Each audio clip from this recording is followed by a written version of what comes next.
Mes bien-aimés dans le Seigneur, soyez bénis. Alors aujourd'hui, nous allons parler du crucifixion et de l'ensevelissement de notre Seigneur Jésus-Christ dans Matthieu chapitre 23, versets 33 à 56.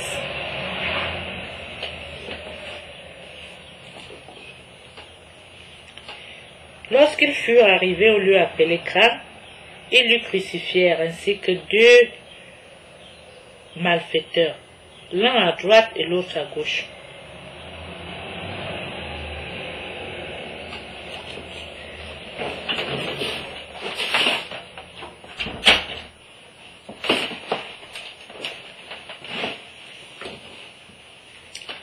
Lorsqu'ils furent arrivés au lieu appelé Crâne, ils le crucifièrent ainsi que les malfaiteurs, l'un à droite et l'autre à gauche.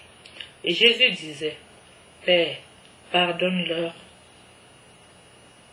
Ils ne savent ce qu'ils font. » Puis, se partageant ses vêtements, ils tirèrent au sort. Le peuple se tenait là à regarder. Les chefs, eux, se moquaient. « Il en a sauvé d'autres, disait-il, qu'il se sauve lui-même, s'il est le Christ de Dieu, l'élu. » Les soldats aussi se gaussèrent de lui, s'approchant pour lui présenter du vinaigre. Ils disaient, « Si tu es le roi des Juifs, sauve-toi toi-même. » Et il y avait aussi une inscription au-dessus de lui, « Celui-ci est le roi des Juifs. » L'un des malfaiteurs suspendus à la croix l'injuriait, « N'es-tu pas le Christ? Sauve-toi toi-même et nous aussi. » Mais l'autre, le reprenant, déclara, « Tu n'as même pas crainte de Dieu, alors que tu subis la même peine. Pour nous, c'est justice. Nous payons nos actes. Mais lui n'a rien fait de mal. » Et il disait, « Jésus, souviens-toi de moi lorsque tu viendras avec ton royaume. » Et Jésus lui dit, « En vérité, je te le dis, aujourd'hui tu seras avec moi dans le paradis. » C'était déjà environ la 6e heure, quand, le soleil s'éclipsant, l'obscurité se fit sur la terre entière.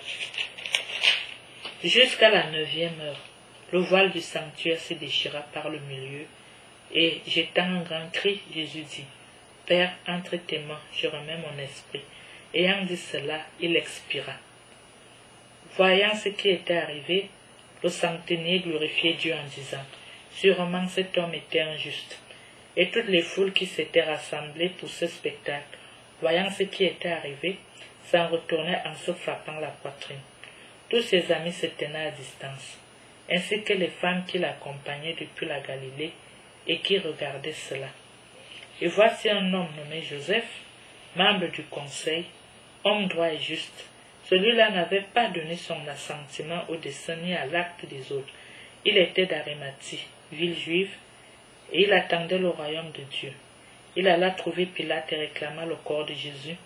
Il le descendit, le roula dans un linceul et le mit dans une tombe taillée dans le roc, où personne encore n'avait été placé. C'était le jour de la préparation et le sabbat commençait à poindre. Cependant, les femmes qui étaient venues avec lui de Galilée avaient suivi Joseph. Elles regardèrent le tombeau et comment son corps avait été mis. Puis, elles s'en retournèrent et préparèrent aromates et parfums. Et le sabbat, elles se tinrent en repos, selon le précepte. Mes bien-aimés dans le Seigneur, merci beaucoup d'avoir accepté de partager avec nous. Nous nous retrouvons au partage suivant.